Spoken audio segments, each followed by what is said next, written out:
Hello दोस्तों, कैसे हो आप लोग। आई होप आप लोग अच्छे होंगे। आज हम एक ऐसे टॉपिक पे बात करने वाले हैं जो किसी भी फूड इंडस्ट्री में काम करने वाले व्यक्ति के लिए या जो भी शख्स एफएसएमएस को डील करता है, एफएसटीएल है, उसके लिए काफ़ी ज़्यादा फायदेमंद हो सकता है। अगर आप एक फूड इंडस्ट्री में हैं तो आपको पता होना चाहिए कुछ बेसिक चीज़ें हैं जिनके बारे में आपको जानकारी होनी चाहिए, जैसे पीआरपी, ओपीआरपी, सीसीपी। हम समझेंगे ये है क्या और क्यों होती हैं। ये जो भी है एक कारण है। इनके अलावा इसमें बुनियादी फ़र्क क्या है, बेसिक डिफरेंस क्या है। हाँ, पीआरपी ओपीआरपी से कैसे अलग है, सीसीपी ओपीआरपी से कैसे अलग है। तो सबसे पहले हम बात करेंगे पीआरपी को लेके। पीआरपी यानी प्री रिक्विजिट प्रोग्राम। इसके नाम से ही समझ आ रहा है कि एक ऐसा प्रोग्राम जो शुरुआत में किया जाता है। अब सवाल यह है कि किस चीज़ की शुरुआत में करना है। अगर आप फूड इंडस्ट्री में हैं, काम कर रहे हैं, तो आप फूड चेन में कहीं शामिल हैं, तो आपकी एक ड्यूटी ये भी बनती है कि आप सेफ फूड बनाएं। ये बेसिक पर्पज़ है। सेफ फूड क्यों बनाना है? ताकि उसे कंज्यूम करने वाला, चाहे उसे वह खाता हो, पीता हो, उसे हेल्थ पे इसका कोई निगेटिव इफेक्ट ना पड़े। इसी तरह आपको एक ऐसा फूड बनाना है जो इस तरह से फ़ायदेमंद हो। तो यह कैसे बनेगा? अगर मैं फूड को हजार्ड से बचा लूँ, फूड में हजार्ड को मिक्स होने से बचा लिया जाए, तो मैं यह कह सकता हूँ कि यह जो फूड है यह सेफ है। तो इसमें अगर थोड़ा सा डिटेल में जाए तो क्या हजार्ड हो सकते हैं? हो सकता है कोई फिजिकल हजार्ड आ जाए, मान लीजिए स्टोन आ गया, डस्ट आ गए, मेटल पार्टिकल आ गए। हो सकता है कोई केमिकल हजार्ड आ जाए, हो सकता है कोई बायोलॉजिकल हजार्ड आ जाए। तो ये जो हजार्ड हैं, इन हजार्ड से अगर मैंने अपने फूड को बचा लिया तो मैं कह सकता हूँ जो मेरा फूड है वह सेफ है। तो फूड को जो हजार्ड से बचाने के लिए क्या किया जा सकता है, क्या कोशिश की जा सकती है ताकि मेरा फूड जो है वो सेफ तैयार हो सके। अगर मैं फूड रेडी कर रहा हूँ, वहाँ पे मकड़ी के जाले हैं, वहाँ पे बहुत सारे चूहे हैं, वहाँ पे झाड़ू नहीं लगती, वहाँ पे बहुत सारे कचरा पड़ा हुआ है। अगर ये सारी चीज़ें होगी तो क्या मैं फूड को बचा सकता हूँ? डेफिनेटली यहाँ चांसेस बढ़ जाएगी कि जो हजार्ड है वो फूड में मिक्स हो जाएगा। मकड़ी के जाले हैं, हो सकता है कोई मकड़ी मर गई, वह जाके फूड में मिक्स हो जाए, तो उसे कंज्यूम करने वाले के ऊपर निगेटिव इफेक्ट पड़ सकता है। अगर मान लीजिए डस्ट है बहुत ज़्यादा और वह खाने के आइटम में मिक्स हो गया, नुकसान है, हजार्ड है वह। तो ऐसे ही चूहे हैं, चूहे गंदगी कर रहे हैं, वह अगर खाने के आइटम में मिल गया तब फूड में जो है हजार्ड हो सकता है। तो मैं कह सकता हूँ, या मैं उसके लिए क्या कर सकता हूँ, तो मैं सबसे पहले मकड़ी के जाले को साफ करता हूँ, चूहों से छुटकारा पाने के लिए पेस्ट कंट्रोल करवाता हूँ, झाड़ू लगवाता हूँ ताकि कचरा जो साफ हो जाए। ये एक्टिविटी परफॉर्म करते हैं हम लोग। तो ये सारी एक्टिविटी मैंने क्यों की? ताकि मैं अपने फूड को हजार्ड से बचा सकूँ। अगर मैं ये सब करता हूँ और इससे सफल होता हूँ, तब मैं कह सकता हूँ कि जो मेरा फूड है वह सेफ तैयार हो रहा है। जितनी भी एक्टिविटी है, यही वह प्री रिक्विजिट प्रोग्राम है। तो पीआरपी किस लिए किया? फूड को सेफ बनाने के लिए किया। यह पीआरपी कहलाती है। इस चीज़ को समझिए। आप किसी स्पेसिफिक प्रोडक्ट के लिए आप नहीं काम कर रहे हैं, आप किसी स्पेसिफिक प्रोसेस के लिए काम नहीं कर रहे हैं, आप फूड को सेफ बनाने के लिए काम कर रहे हैं। अलग अलग इंडस्ट्री में अलग अलग पीआरपी हो सकती है, वह एक अलग मुद्दा है। लेकिन जो पीआरपी होती हैं वह किसी पार्टिकुलर प्रोसेस के लिए नहीं होती, पार्टिकुलर स्टेप के लिए नहीं होती, वह होती हैं पूरे सिस्टम के लिए। ऐसा नहीं होता ना कि आप झाड़ू लगा रहे हैं तो कोई पार्टिकुलर प्रोसेस परफॉर्म की जाएगी तभी करेंगे। तो ये जो पीआरपी है वह किसी पार्टिकुलर स्टेप तक ही सीमित नहीं है, वह पूरे इंटायर सिस्टम में काम करती है। ये चीज़ होती है पीआरपी। अब हम इसको एग्जाम्पल से देख लेते हैं। पेस्ट कंट्रोल हो गया, पर्सनल हाइजीन हो गया, तो ये जो बात हुई पीआरपी की, अब हम बात करेंगे ओपीआरपी की। ओपीआरपी क्या है? Operational prerequisite program. जब आप पीआरपी कर रहे थे तब आपका फोकस पूरे सिस्टम पर था। अगर आप पीआरपी फेल हो जाती है तो बहुत ज़्यादा उसके ऊपर रिस्क नहीं होता। आप ये नहीं कह सकते कि पीआरपी फेल हो गई एकदम से इमीडिएट कोई एक्शन ले ले। मान लो आपने किसी दिन झाड़ू नहीं लगाई तो ऐसा नहीं था ना कि बहुत ज़्यादा हजार्ड हो जाएगा और फूड की जो सेफ की सिक्योरिटी है वह अनसिक्योर हो जाएगी।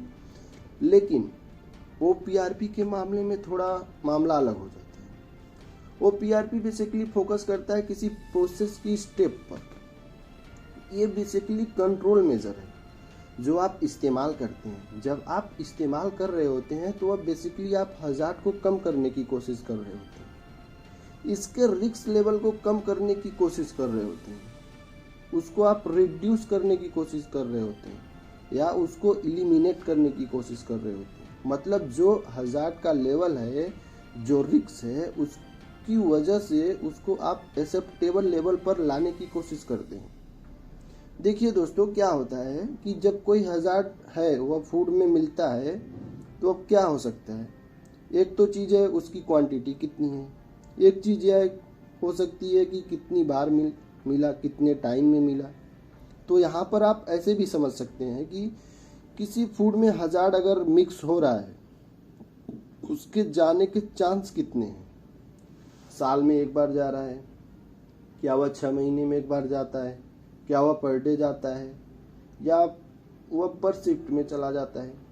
तो यह चीज़ है जो इसके बेसिक पर हो सकती है कि हजार्ड कितना रिस्की है। यह एक तरह से रिस्क का लेवल पता करने का तरीका हो सकता है। सीधी सी बात है, जब हम ओपीआरपी इस्तेमाल करते हैं तब हम ओपीआरपी वहाँ इस्तेमाल करेंगे जहाँ की फूड सेफ्टी हजार्ड आने के चांस होते हैं। इसे एक एग्जाम्पल से समझते हैं। मान लीजिए मैदा तैयार हो रहा है, मैदे के पैकेट बनाए जा रहे हैं। अब मैदे में फिजिकल हजार्ड आ सकते हैं। अब जहाँ पर वो छनता है, जहाँ पर उसे पैक किया जा रहा है फाइनल में, और उसे डायरेक्ट हो सकता है डाल दिया जाता है। अगर डायरेक्ट डाल रहे हैं तो सीधी सी बात है रिक्स ज़्यादा है, वहाँ पे फिजिकल हजार्ड आने के चांसेस ज़्यादा हैं। तो हमने क्या किया, यहाँ पर एक स्यू लगा दी। अगर ये स्यू लगा दी तो हो सकता है कि जब आटा छने, मैदा छने, तो जो भी फिजिकल हजार्ड है यहाँ पे वो रुक जाए। हाँ, और जो अच्छा वाला छना हुआ आटा है, कम हजार्ड वाला मैदा है, वह अंदर पैकेट में चला जाए। तो कहीं न कहीं ये ओपीआरपी लगा के, कंट्रोल मेजर लगाकर आपने फूड सेफ्टी हजार्ड के लेवल को कम करने की कोशिश की। यह आपका ओपीआरपी है जिसके जरिए आपने फूड सेफ्टी हजार्ड को, लाइक्लीहुड्स ऑफ ऑकरेंस को कम करने की कोशिश करते हैं। याद रखिए दोस्तों, आप फूड हजार्ड के सोर्स पर अटैक नहीं कर रहे हैं। स्टोन आ सकते हैं, मेटल पार्टिकल आ सकते हैं, लेकिन ये कंट्रोल मेजर लगा के, ये ओपीआरपी के आप उन्हें कम करने की कोशिश कर रहे हैं। कुछ ओपीआरपी के एग्जाम्पल हैं, आप देख सकते हैं, hand wash, sanitization, metal detector. देखिए ओपीआरपी कैसे डिसाइड होगी, ये रिस्क असेसमेंट से पता चलता है। जब आप रिस्क असेसमेंट करते हैं उसके जरिए पता चलेगा कि वह ओपीआरपी है या पीआरपी है या सीसीपी है। ये बात हुई ओपीआरपी की। अब हम बात करेंगे सीसीपी की, यानी क्रिटिकल कंट्रोल पॉइंट। ये भी एक वही है ओपीआरपी की तरह, कंट्रोल मेजर लगाए जाते हैं या कॉम्बिनेशन ऑफ कंट्रोल मेजर हो सकता है। मतलब एक से ज़्यादा कंट्रोल मेजर लगाए जाते हैं। ये भी कोशिश वही करता है जो रिस्क है, हजार्ड है, उसको पार्टिकुलर प्रोसेस स्टेप में से एक्सेप्टेबल लेवल में लाना। फर्क यहाँ ये हो जाता है कि सीसीपी में क्रिटिकल लिमिट होती है। क्या क्रिटिकल लिमिट होगी जिसको मेंटेन करना है? जिससे ज़्यादा या कम हो जाने पर जो हजार्ड है वह फूड में जा सकता है, वह फूड को अनसेफ हो सकता है या अनसेफ कर सकता है। यह फर्क होता है ओपीआरपी और सीसीपी में। सीसीपी में क्रिटिकल लिमिट बता दी जाती है, ओपीआरपी में ऐसा नहीं होता था।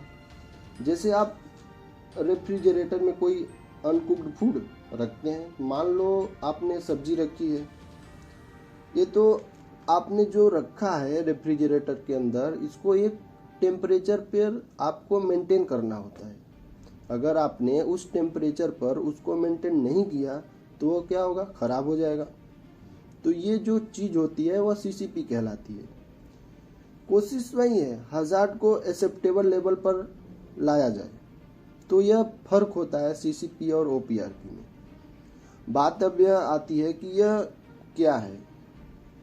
स्ट्रक्चर की बात करूं तो देखिए, जो सबसे बेसिक रिक्वायरमेंट है सबके लिए है, वहाँ सबसे पहले आता है कि पीआरपी बेसिकली फाउंडेशन तैयार कर रहा है, उसके बाद ओपीआरपी और उसके बाद आपका सीसीपी।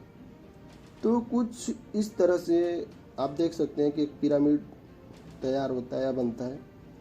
तो सबसे पहले आप पीआरपी करते हैं जो सेफ फूड की तरफ कदम बढ़ाते हैं, फिर ओपीआरपी जो कोशिश करता है कि कंट्रोल किया जा सके, सीसीपी क्रिटिकल लिमिट डिसाइड करता है।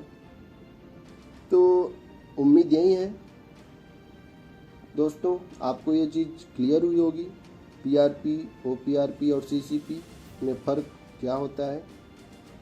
थैंक यू, मिलते हैं एक नए वीडियो के साथ।